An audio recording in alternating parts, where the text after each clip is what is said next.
ब्रह्म क्या है, ब्रह्म कौन है, किसको ब्रह्म कहते हैं? इस ब्रह्म से ऊपर परमात्मा से अतिरिक्त, कबीर भगवान से अतिरिक्त आज तक हमें कोई बताने वाला नहीं आया था।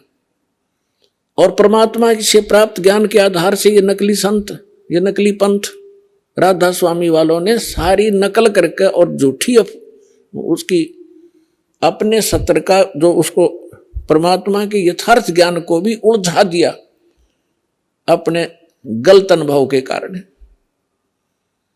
तो उस सारे उलझे हुए अध्यात्म ज्ञान को फिर से सेट करने के लिए इस दास को भेजा है कबीर भगवान ने, उस परम अक्षर पुरुष ने।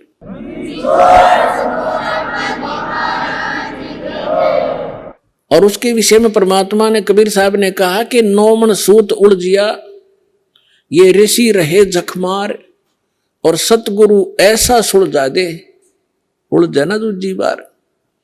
तो अब अध्यात्म ज्ञान को ऐसा सुलझा दिया दास ने कबीर परमात्मा की रजा से, उनके द्वारा दी गई बुद्धि और उनके द्वारा दिए गए सूक्ष्म वेद के ज्ञान से।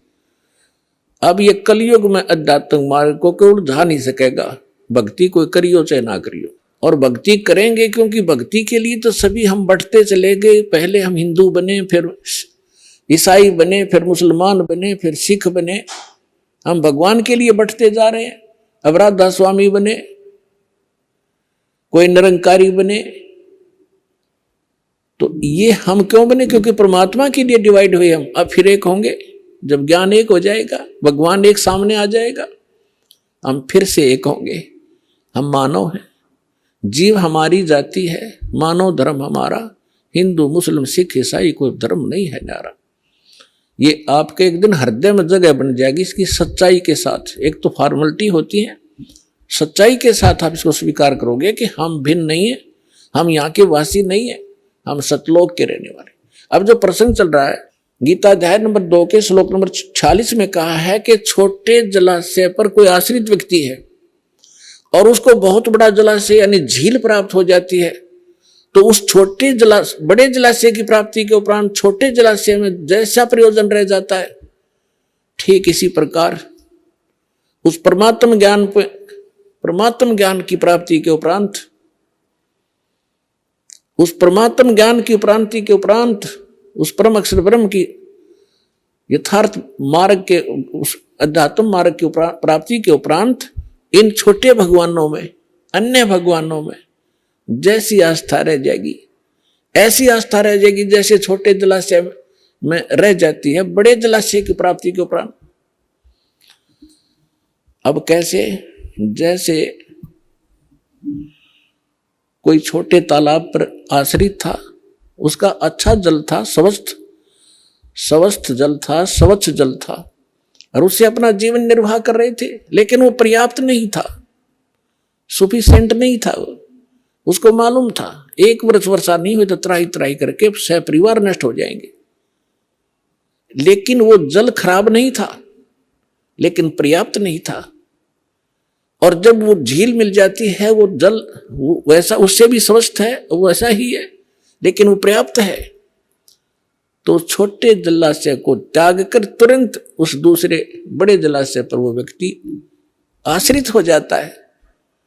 तो इसी प्रकार जब हमें उस परम पिता परमात्मा पूर्ण ब्रह्म सत्य पुरुष की जानकारी होगी और उसकी महिमा का पता चलेगा कि उस परमात्मा की भक्ति और उसकी शरण में आने से हमें क्या क्या लाभ होंगे, और ये भगवानों पर जिन पर हम आश्रित थे उनकी क्या स्थिति है, तो कहते हैं आपकी आस्था फिर इनमें उतनी ही रह जाएगी जैसे बड़े जलाशय के उपरांत प्राप्ति के उपरांत छोटे जलाशय में रह जाती।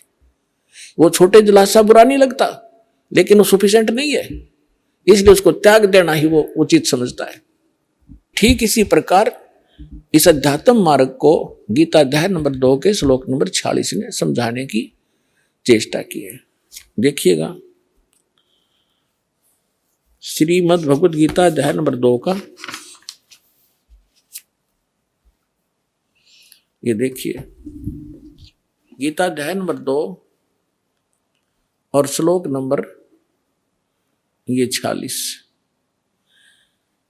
सब ओर से परिपूर्ण जलाशय के प्राप्त हो जाने पर छोटे जलाशय में मनुष्य का जितना प्रयोजन रहता है। अब इनकी तो बुद्धि ब्रह्म तक थी। ये अनुवादक हैं, ये कहता है कि ब्रह्म को रह जाता है, ब्रह्म को तत्व से जानने वाले ब्राह्मण का समस्त वेदों में उतना ही प्रयोजन रह जाता है। अब वेदों में नहीं, अभी अनुवाद तक में करना आया नहीं, इनको अकल थी नहीं कि ये वेद, ये ज्ञान बोल कौन रहा है, इनको ये नहीं मालूम था आज तक। इसका ये अर्थ बनता है कि जब परमात्मा जैसे छोटे जलाशय पर आश्रित व्यक्ति को सब ओर से परिपूर्ण जलाशय यानी कंप्लीट इन ऑल रेस्पेक्ट बहुत बड़ा मिल जाता है, तो उसका उतना ही प्रयोजन रह जाता है जैसे ये न ब्रह्म लिखा है वो परम अक्षर ब्रह्म है। उस परम अक्षर ब्रह्म की प्राप्ति के उपरांत, के ज्ञान के उपरांत इन छोटे देवताओं में जैसे आस्था जीव का प्रयोजन रह जाता है, ऐसा ही रह जाता है जैसे बड़े जलाशय की प्राप्ति के उपरांत छोटे जलाशय में रह जाता है।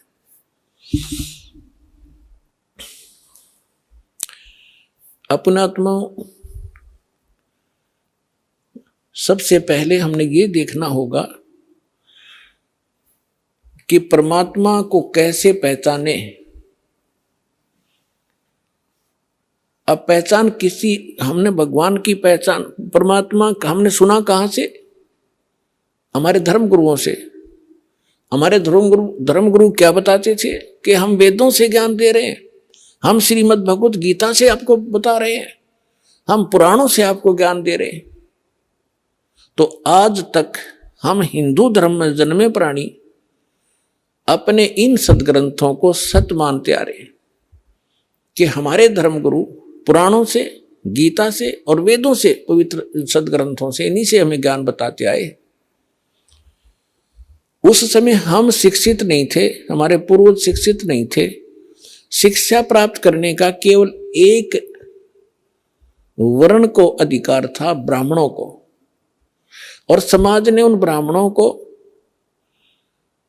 ये छूट दे दी थी कि आप इन वेदों को, सदग्रंथों को समझो और फिर समझकर हमें बताओ, फिर हम जो इनमें मार्गदर्शन है हमें समझाओ, हम फिर उसी तरह अपना जीवन निर्वाह करें और उसी तरह हम भी परमात्मा की भक्ति करें।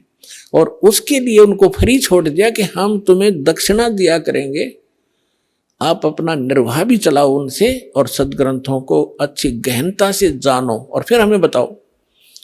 वो टीचर होते, टीचर बनाए थे। अब उन धर्मगुरुओं ने जैसा ज्ञान समझा